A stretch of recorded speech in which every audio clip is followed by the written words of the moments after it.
Muy buenas tardes, tengan todos ustedes. Muy buenos días todavía. Continuamos con las actividades en el marco del Primer Festival Internacional de la Facultad de Contaduría y Administración. En esta mañana modera la conferencia la maestra Danae Soto Torres, jefa del Centro de Idiomas. Adelante, maestra. Hello, everybody. Welcome to the first International Festival of Faculty of Accounting and Management. Today will be with us Dr. Esther Quintero Hayes from the UNAM Chicago. She's talking about the intercultural communication and its importance in business. So it is my honor to introduce a brief biographical sketch of her. Got it?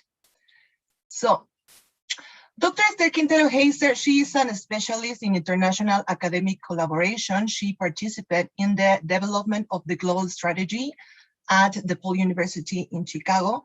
She was an associate director of global initiatives at the same university, and is currently a subject professor at the Faculty of Communication. She has a doctorate in education with a specialization in global education. Being aware of the importance of preparing students to think globally, she has supported the faculty to design and implement multicultural activities and effective communication prior to her academic experience. She held various positions in international business, public relations, and marketing for multinational companies. To the audience, remember, please keep in mind that after the presentation is concluded, we will open up a space to answer all of your questions. Those need to be written to the user preguntas or questions. Without further ado, please let me turn it over to Dr. Esther Quintero, so you can start. Thank you. Thank you so much. Thank you for this good introduction. Can you listen to me well? Yes, doctora. All right. Okay, so now let me share my screen so we can start this presentation because it's a little bit long and we have a lot of topics to cover.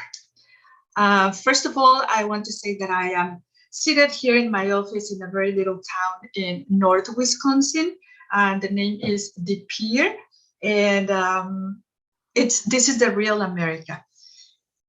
So besides being living in Chicago for more than 70 years now, I'm living for the last 2 here in Wisconsin, and I'm also married to an American. So I think those 2 aspects of my life make me a little bit expert in this multicultural communication. The goal of today will be recognize the increasing importance of intercultural communications in business, especially and particularly this morning in the context of Mexico and United States. We also will see some numbers and statistics just to put all the information in context. We will see a brief description, very brief, of the critical aspects of the American culture. And using maps, we are going to compare and contrast these key dimensions. And well, I hope that you enjoyed this presentation this morning. So the OECD declared that the global skills are a must in higher education around the world. This is not something that only students in United States or students in Mexico must master. It is very important that all students can master these skills. These skills briefly are intercultural communications, critical thinking, collaboration, and of course, cultural understanding. Without these skills, it's going to be very difficult to be inserted in the economy of the future. So you, as Mexican students, you must have those skills by your graduation time. So you have to start right away, as soon as possible, if you want to be inserted in this economy. Although Mexico has diversified its global trade with other countries, which is something that I have witnessed from here, and it makes me very happy, we still have a very, very strong connection with United States, or I'm going to call this the American culture. Please allow me to use that word, although I know that America is the whole continent. Just for the purpose of this session, America, and especially because this is the most common interaction that you will have once you graduate, and I will show you why. Mexico is the #1 US trade partner in many years. What happened is that in many years, China has tried to be the #1 trade partner of United States, but it's not there yet, okay? With problems with Donald Trump, not Donald Trump, etc., Mexico and United States are still in this very, very strong connection. And also the third partner, which is Canada, which is sometimes the #1, sometimes the #2, but those are the main partners of American economy. Just to show some statistics. Why United States is so important? If we check the global economy, we can see that United States has 24% of the entire global economy. That's a lot. Following United States is China, with a little bit more of 16% of the global economy. And below that, the rest of the world, okay? I just want to mention that 168 countries outside of the 25 make up less than 1/5 of the total global economy. So now you can see what is the brutal contrast in terms of global economy. In terms of GDP, and changing this to make it comparable, in dollars, United States has 21.43 trillions, whereas China has 14 trillions. Okay, even when China is growing, even when everybody talks about the power of China, etc., it's still not yet. Okay, we still have to deal with the gringos, whether we like it or not. This chart is also very important to present what is the intrinsic relationship that we have with United States.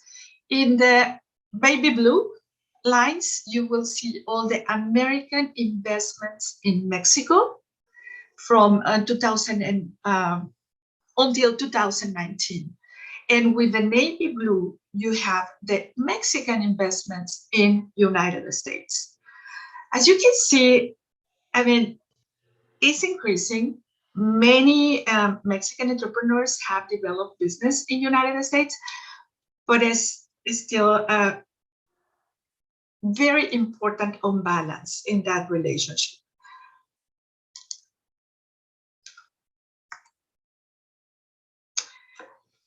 This is another chart that I want to show, just to exemplify what is the importance of United States and why. And something that I have seen through my many, many years of working with American companies is the war. United States is a country that is deeply, deeply embedded in a culture of war. Why? Because war has formed this country, okay? During many years, actually since the 18th century, you know that United States have had wars with Mexico, with Spain, with some other countries, and this has made the United States always compete in terms of investment for war. Why? Because war represents technology.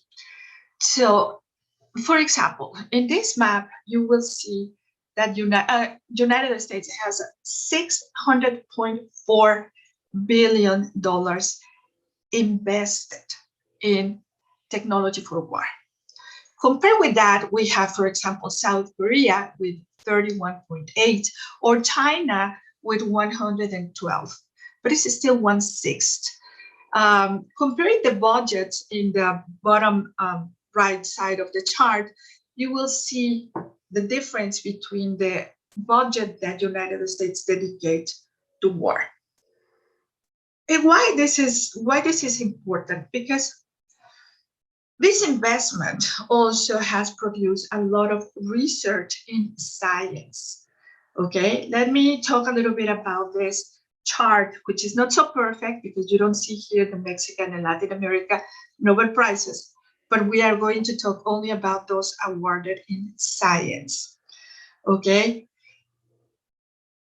Since its inception in 1901, United States has won 371 Nobel Prizes. Okay, this is a lot. Compared to other countries, this is a huge, huge difference. From all the Nobel Prizes that United States has won, 34% of the people who has received this award has gone to United States. 34%, that's a lot. Mostly in science. Why? The reason is because United States encourage innovation, education. It has a vast state and private funded research programs. There are many grants and funds for research, especially when it is technology or science. And also because it has a culture that has attracted highly educated immigrants. Most of the people who have won these awards have been immigrants from other countries. Let me see if I have the number so you can see it.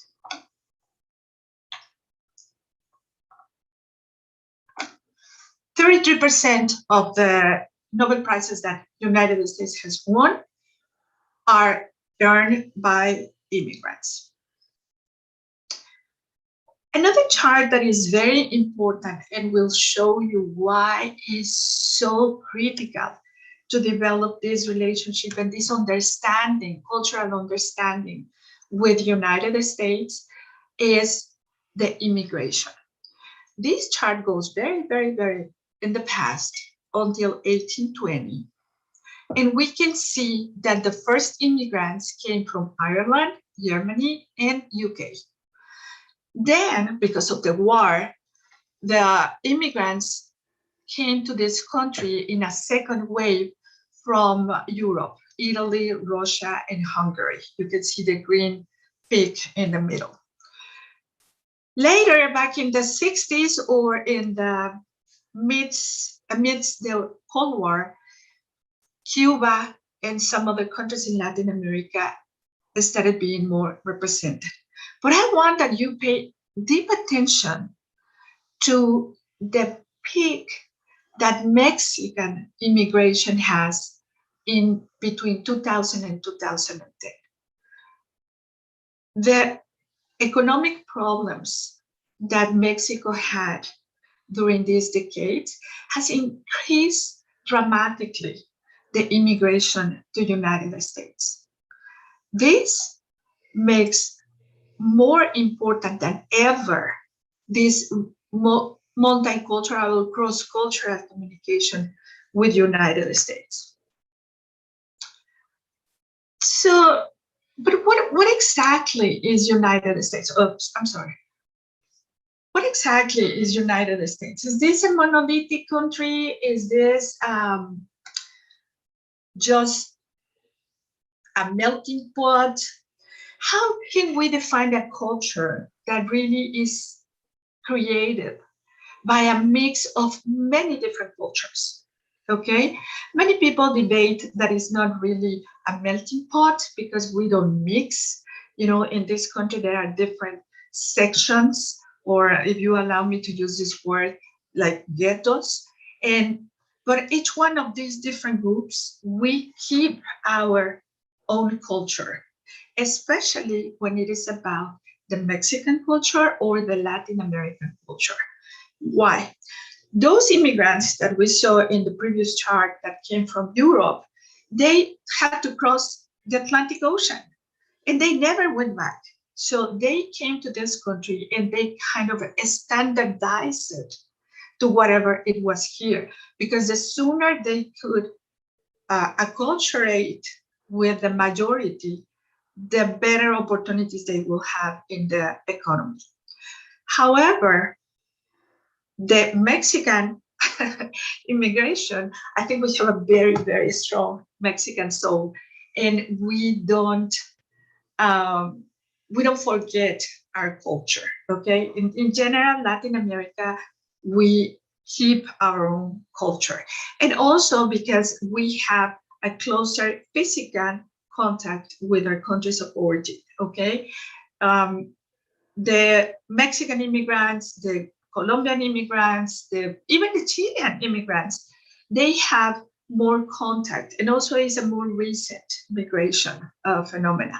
So Mexicans, we go 2, 3, 4 times to Mexico, are in contact with their relatives. There is a strong connection that we call transnational communities. You know, the economy of the United States also has an impact in the economy in Mexico because of the remittances and the help that the immigrants in this country provide to their families in the other side. So really, it's very difficult to understand what is the United States.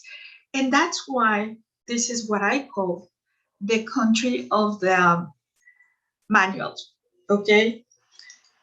Can you imagine for a moment that you have in a room a German-Irish descendant, a Mexican, an African-American, a Russian, and a South American person, all of them discussing in the same meeting certain points?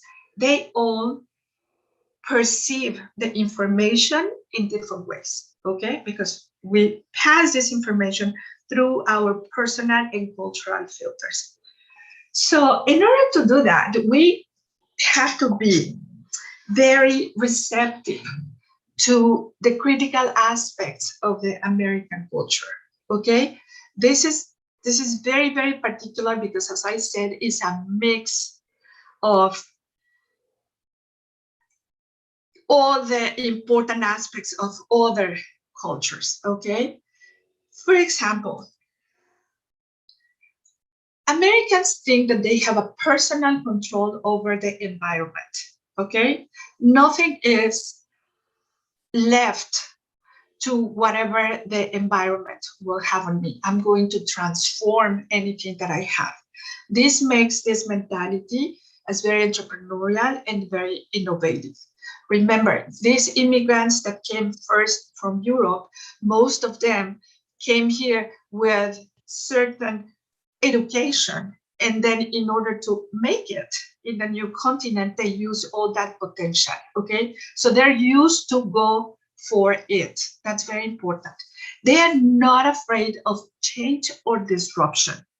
Not because something has been done in the same way for 20 years, it means that we have to continue doing it in the same model.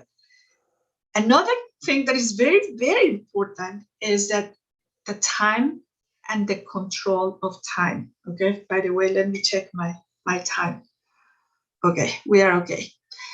Another concept that is very important for the American culture is the practicality and the efficiency. And last, but also very, very important, is the privacy and the individualism. This is very, very important.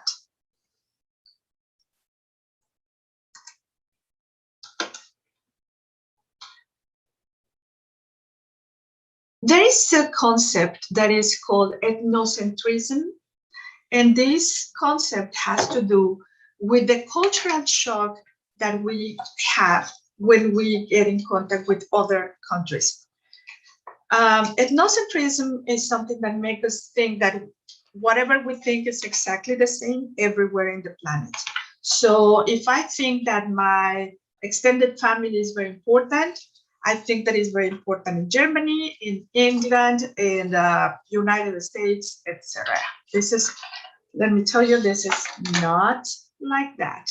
For every country, every culture, concepts and dimensions are very, very.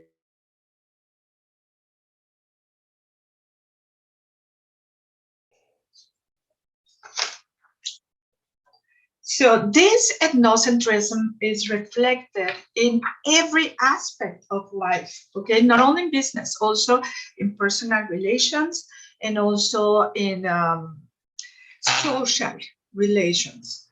That's why when Americans go for a special assignment to another country, especially with the Latin American culture, they feel a lot of frustration because they think and expect that everything is just like the way they are, okay? Here we have this man that is, I never thought this would be that way.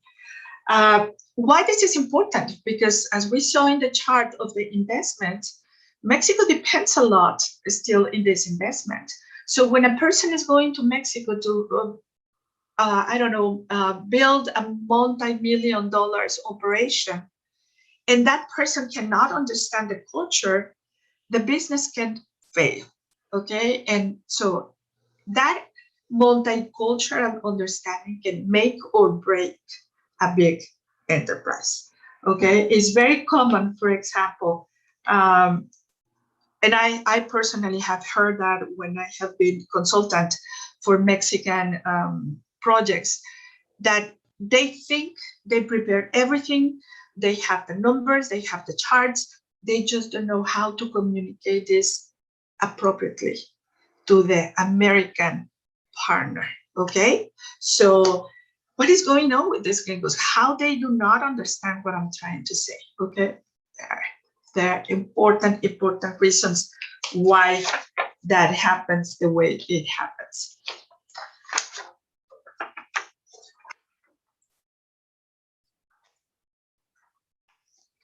There are certain key dimensions of these intercultural communications. The differences between the American and other cultures is very, very long, but we don't have time to do that because this is a very short presentation. But if you invite me to Mexico to teach a class like this, I teach a class in a full semester here in Wisconsin. So whenever you want to invite me, especially in the winter, I will be happy to be there. Many authors have conducted extensive research regarding these cross-cultural or intercultural communications. One of my favorite authors, and the one that I use more, is Hofstede. Hofstede was a man, by the way, just passed away in 2020, but he left a whole legacy of studies in these cross-cultural communications in many different aspects of the human contact. He was a Dutch psychologist. He was an IBM employee. So now I can give you a hint of why he started being so worried about this cross-cultural communication, because IBM is one of the first companies that started a multi-countries global operation, right? So he decided to do this, and he developed 6 different dimensions of intercultural communications that have a critical impact in business and in organizations. I am briefly review just 3 of them, okay? As I said, this is a full semester class, but we are going to go over only some of them. I am using this map so you can see the difference. What I'm trying to do is to contrast the difference between Mexico and United States. For example, one of the most important characteristics of the American culture is the individualism. Individualism is connected to the American culture because permits the displacement of people without the limitations of displaced with a family or extended family. Okay, Americans, they don't mind to born in Texas and then go to study in California. And once they graduate in California, they go to live in New York. Okay, for them, this individualism is super important. I call it the culture of the llanero solitario, okay, the Lone Ranger there.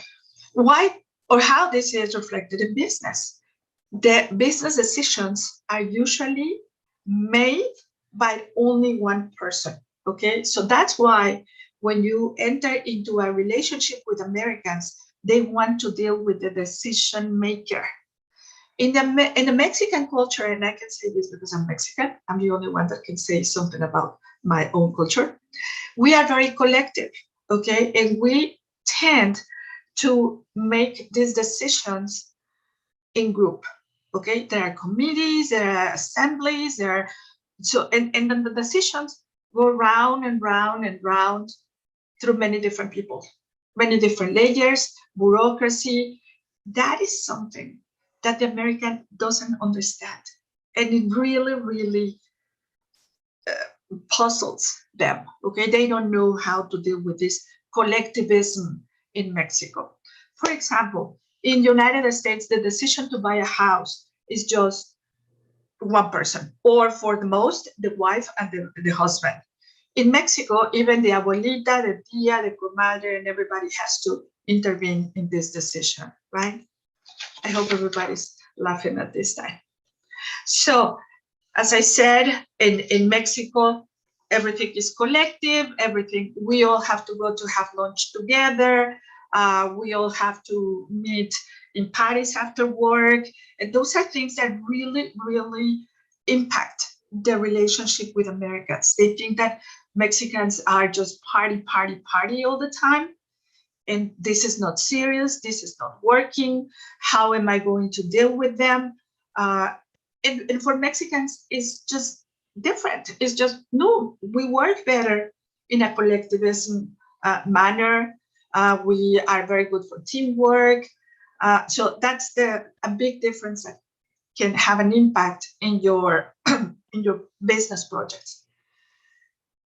The second dimension that we are going to see now is power distance. The American culture, if you can see, I'm sorry, if you can see in this map, is very, very light green, right? Because this is a very democratic society.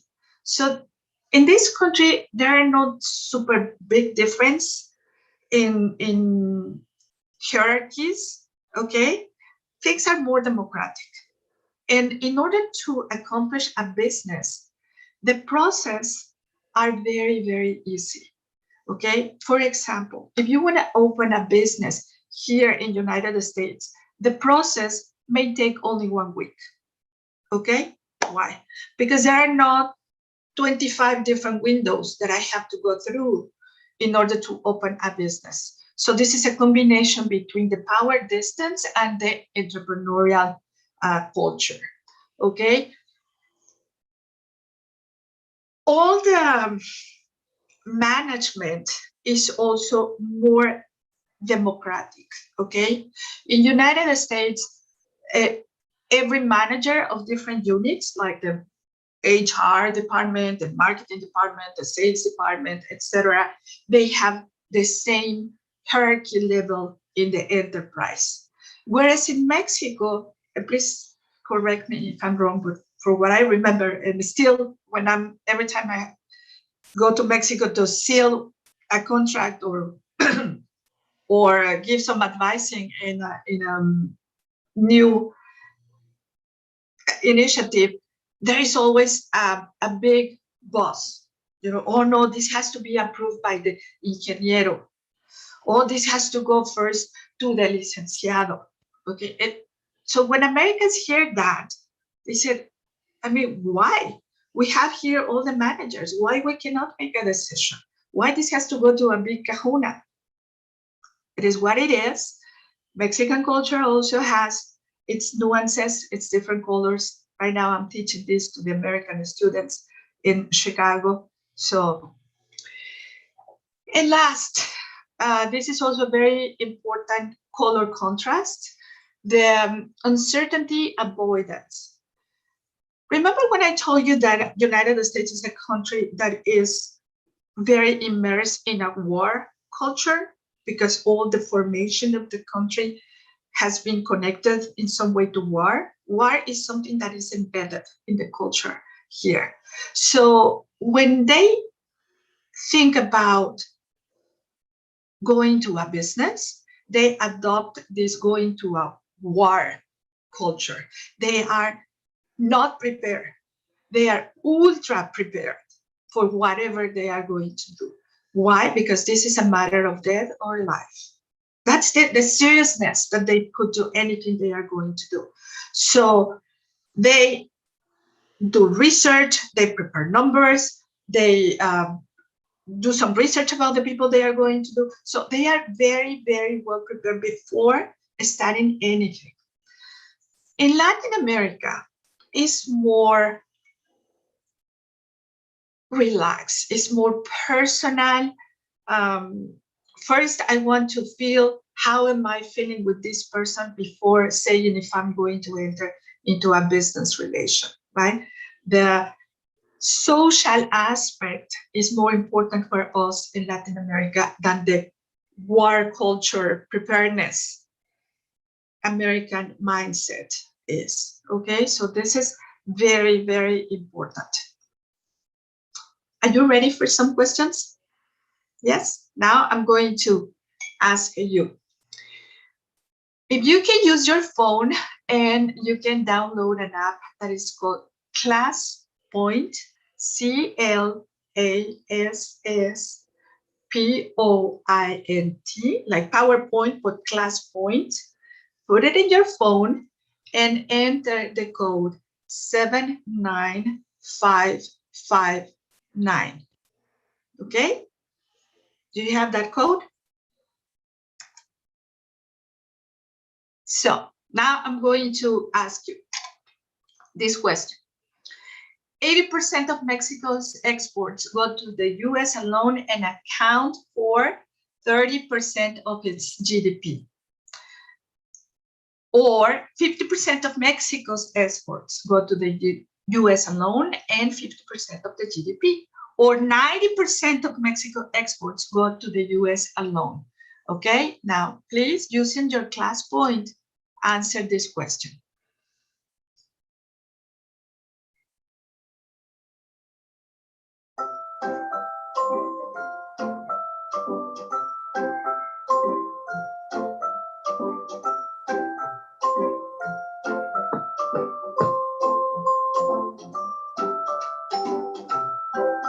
All right. Okay, it seems that nobody there to answer. Okay, no problem. Which of these characteristics does not belong to the American culture?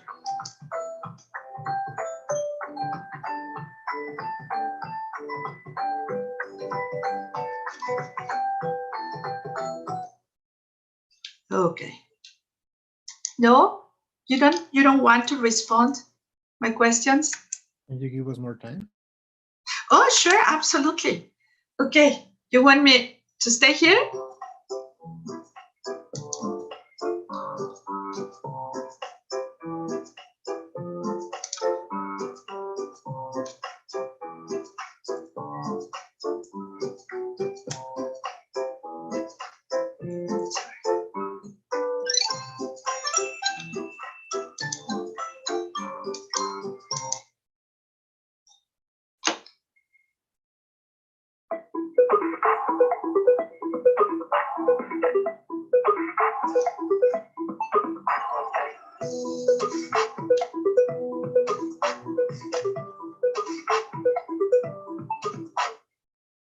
Okay, now we're talking. Now I have responses. This is amazing. I'm so glad that this is working. Okay, now another question.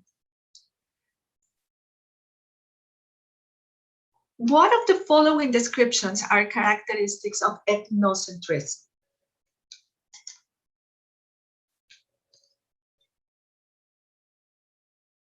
Okay, so the majority said that it was number 2, my culture serves as a standard frame of reference for others. Actually, it's all of the above. All these characteristics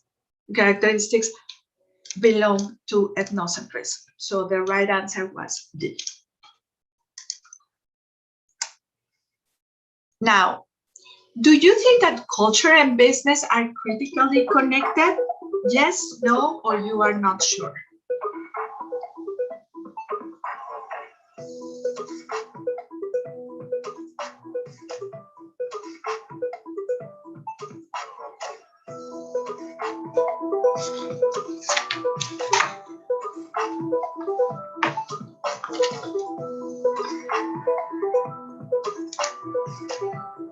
Yes, perfect. You are so good.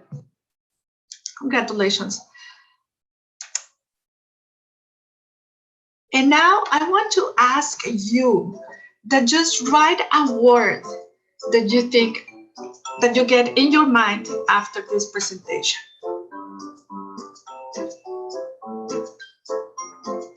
Just a word. I don't like it sucks. No, yes. I want to know more. I interested. This has to do with creative diversity, innovation, pavadas. I don't like gringos. I mean, whatever. Let's say.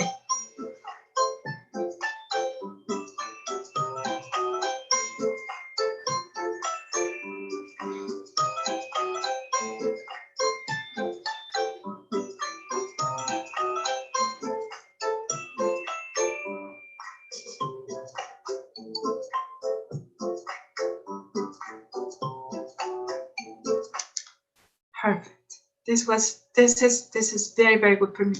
Somebody said there humanity. I think this is very, very important. My research is in cosmopolitanism, which is just being global citizens.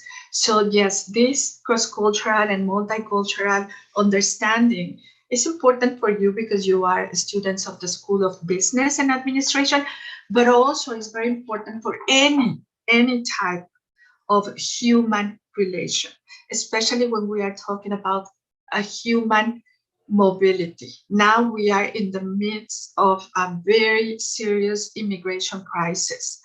So Mexico is receiving a lot of immigrants from other countries, and if we don't try to understand them, it's going to be a lot of conflict. United States, here where I live, 2 hours from here, they just received a large group of 25,000 Afghani refugees that came just recently. I think you heard in Mexico about the American army leaving Afghanistan. Well, they are here, and sooner or later, we are going to interact with them. So if I don't learn quickly how is the mentality of the Middle Eastern Afghanis, it's going to create a conflict. So I think this is it in my side. 11:41. I'm very precise on time. Now I'm going to leave you if you have any question for me. Okay, thank you, Dr. Esther. You're welcome. Okay, so with all the things that you have said, the benefits of intercultural communication is personal growth through increased tolerance, dialogue, cooperation, developing a positive attitude towards otherness, and increase international, national, and local commerce. So now we're going to start with the questions. So the first one will be, why so difficult to Americans to accept Latinos? You are talking about the Latino immigrants in the United States? I think so.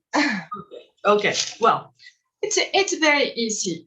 If you remember the chart that we saw, all the first immigrants, they were primarily British, Irish, and Germans. Okay, so they came to this land before, and they think they own this land. So, although we know that is a lie, right? Because this was actually a big part of the United States was Mexico, but we lost that back in 1848 in the U.S.-Mexico War. So for them, it's like they are trying to get my cheese. But most important, remember when I told you that those immigrants who came back in the 18th or 19th century in a boat crossing the Atlantic, they came here and they immediately acculturate. Whereas the Latino immigrants who are coming from Latin America, especially from Mexico, they never, no, I don't want to say never, but it's more difficult for them to acculturate. Mexicans, especially, we grab our culture like una bandera, like a flag, and this is me, and it's my identity is very important. This kind of acculturation versus non-acculturation creates these clashes. It's not that the Americans don't like Latinos, it's just that it's a different culture and there are clashes. The same clash that they have, white and blacks, or even among Latinos, Puerto Ricans, Mexicans, there are different colors in this. Did I answer the question? Yes, Doctora, thank you. I'm going to go with the next question. The next question is, do you think that the current division, politically speaking, in the US is due to the multiculturalism?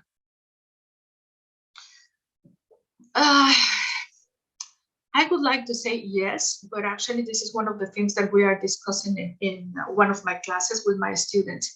Unfortunately, in the political realm, the representation is still very traditional white, old man. So the different groups still don't have a lot of political representation.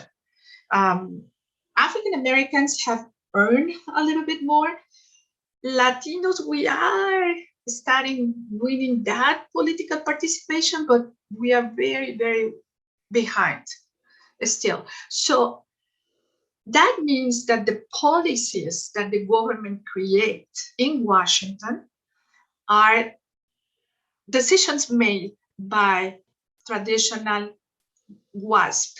white Anglo-Saxon Protestant person, okay?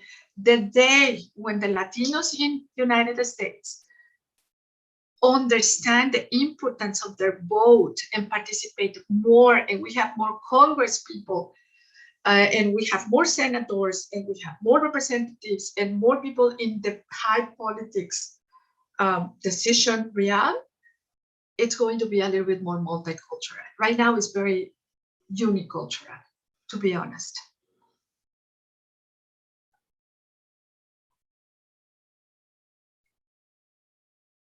Thank you, Doctora. I will ask the third question.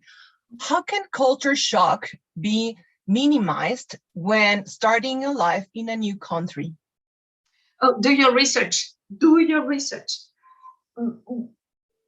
Me, okay? I'm going to use my own example. When I got this offer, I was even in Mexico working for American companies, okay? One, because I spoke English, and because I knew the culture, and I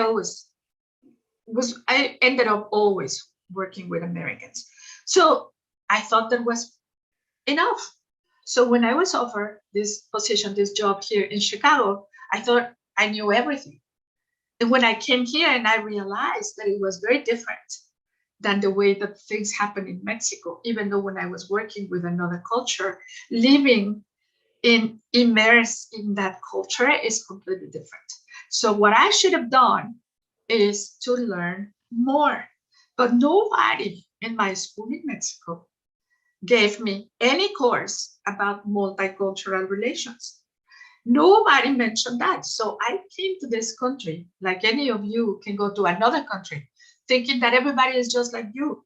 And that is what produces the strongest cultural shock. So how you can minimize it? Do your research. Start. In UNAM must include more of these multicultural classes. This is not a commercial, okay? It's not because I want that you take me there, although I want. But you have to do that, especially because Mexico is also becoming or is following the pattern of United States. You also are receiving a lot of immigrants in Mexico. And I also have heard in the last couple of years, very bad comments about the Central American immigrants or Colombian immigrants or Venezuelan immigrants in Mexico. It is both ways. Thank you. The next question was, what advice you give the Mexican students to do business with American people? Understand the culture, okay? Understand very deeply the culture.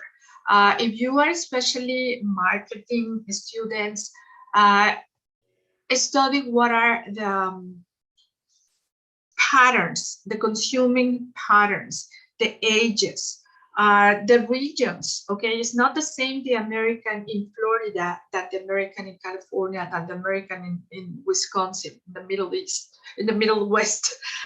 So it's very different. Everything is very different. So before starting any business, and if you want to do that, do your research. Present a very, very specific plan. Do you remember I told you the culture of the manual? Don't be all over the place, okay? Start point 1, point 2, point 3, point 4, like a manual. Everything has to have a coherent flow. That is very, very important. It's not mi amigo. I've seen that a lot. Like, oh, we're going to take him to have a tequila and a dinner, and then we will start the business. The American person maybe will go with you, but next day he wants to see the plan and how the plan is going to be executed, and what are the deadlines, and when we are going to do 1, 2, and 3. And we have to deliver in that same timely manner. So that's my advice. Thank you. Next question. What has been your biggest challenge living in the US as Mexican? Well, my biggest challenge, as I said, was thinking that everywhere was like it was in Mexico. That was my ethnocentric Mexicans. We are very ethnocentric. I learned only when I was out of my own country. That was the biggest challenge. And once I was here, And I learned that the word was not like my word in Mexico City. Fight for earning the respect of other Americans was very difficult, because the stereotypes are very, very strong. And in order to show Americans that you are as professional as any other of them, you have to behave that way. You need to act, as I said, and you need to, oh, I'm sorry, I pushed the wrong button. You need to, oh my God. Oh, I don't know what I did. Sorry. So that is what the most difficult part. Right now, I already got this flexibility, and I can be Mexican and Latina when I have to be Latina with when I make business in Latin America, or I can be as gringa as possible when I make business here in the United States. Thank you, Doctora.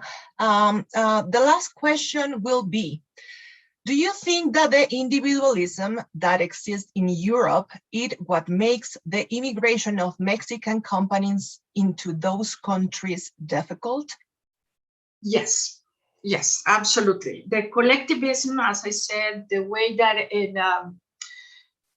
let me use an expression, because the culture is very connected to language. This is going to be an Spanglish part, okay?